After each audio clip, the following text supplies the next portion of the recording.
Alright guys, so we picked up the 2014 Volvo just now, and I decided to send it straight to the auction. I was going to take it home and detail it and put a starter on it, because right now it doesn't have a starter on it.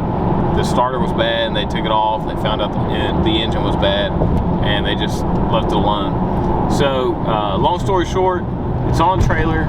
We're on our way to our local dealer auction. I'm going to run it through as an in-op, which means inoperable, and it's a 2014 that books for almost $10,000 private party, and trade-in value is over $6,000. I'm sure somebody will bid a couple $1,000s for this thing, and I only have $800 in it, plus a little bit of time, like an hour or two of my time. So yeah, we're gonna get some footage up here at the auction once we get there, and in a couple days we'll find out what it sells for, if it sells.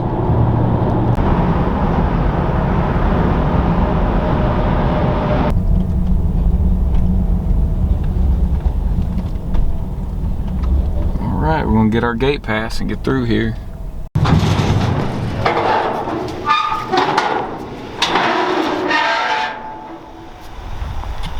Alright guys, it's about 8:30 in the morning, auction day for the Volvo.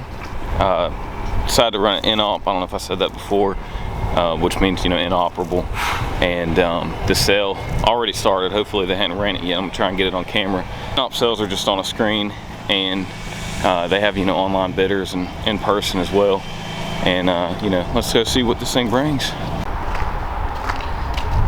Figured we could just walk around and look at some of the inventory here.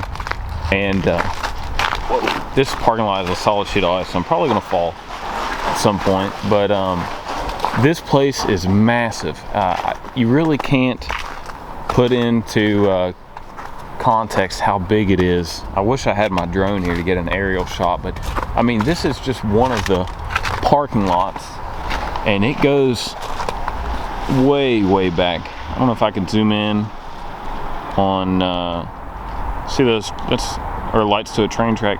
It goes back that far that way, and then this way, if you can see that car hauler way in the back. And then, like I said, there's a whole nother lot way over there. This particular day they are running 1,200 vehicles. Check out this one here, super clean 6.0 Lariat. I have a soft spot for these trucks, guys. I've owned a bunch of them. It's a shame this one's just sitting with the windows down. It's pretty decent. I wonder what it sold for. Really clean. I mean, it doesn't even have a rust bug on the cab corner. It doesn't look like they've ever been body worked either. Same way with the bed sides. So auctions have been given, you know, a bad name, at least buying cars from an auction. People say, oh, you know, it's just an auction car, this or that. But at least at this auction, it's really not the case. I've bought a lot of very nice cars from this auction, and I know I have a lot of friends in the used car business that have bought nice cars in here and have sent nice cars here. Just because a car goes through an auction doesn't mean it's a bad vehicle. There's many different factors that would make somebody send one to the auction. Maybe, you know, that car was too old for their lot. Maybe it was too nice for their lot. Maybe it wasn't nice enough for their lot, but still ran and drove good. And some people, maybe that car sat on their lot for too long and they couldn't sell it, and it might sell immediately here. You can come out in the parking lot here and you can drive these cars around, and the parking lot's so big you can actually usually get through all the gears in the transmission and check it out and see if it's worth buying.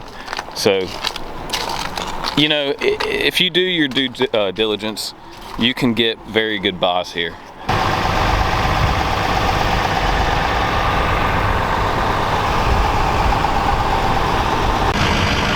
The 6.0 getting warmed up to run through.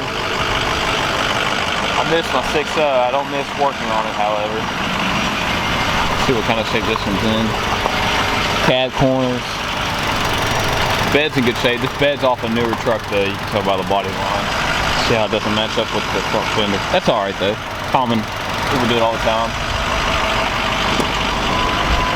Oh wow, super clean. That is very clean for King Ranch leather.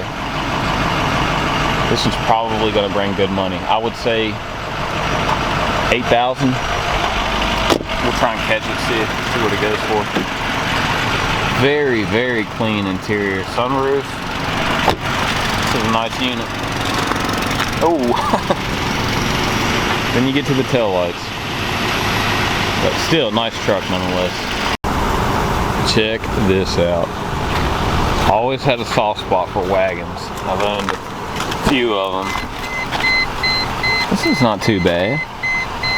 These cars are absolute tanks. This one only has 202,000 miles. They will go for 300,000 plus.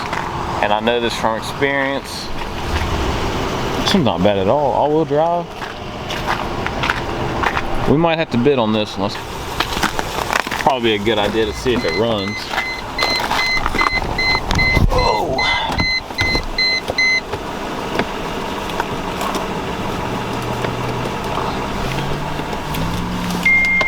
Something's up with it.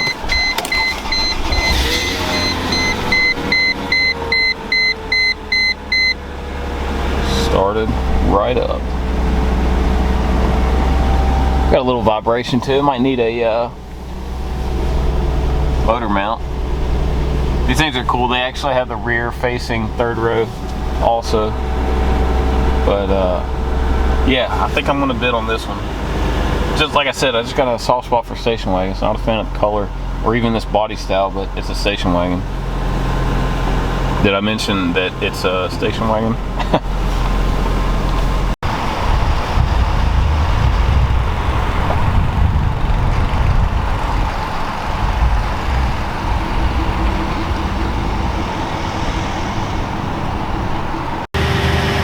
Pretty sure this is my buddy's old truck. I'm about to send him a picture and see.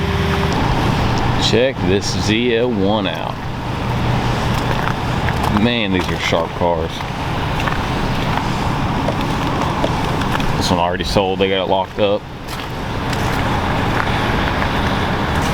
Man. Canards on it.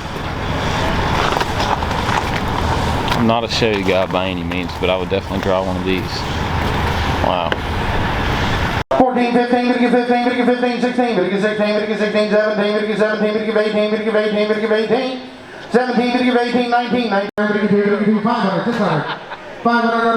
Alright guys, our Volvo sold for $2,500 immediately to an online bidder.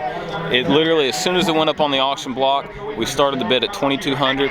It sold immediately for $2,500 to the first bidder.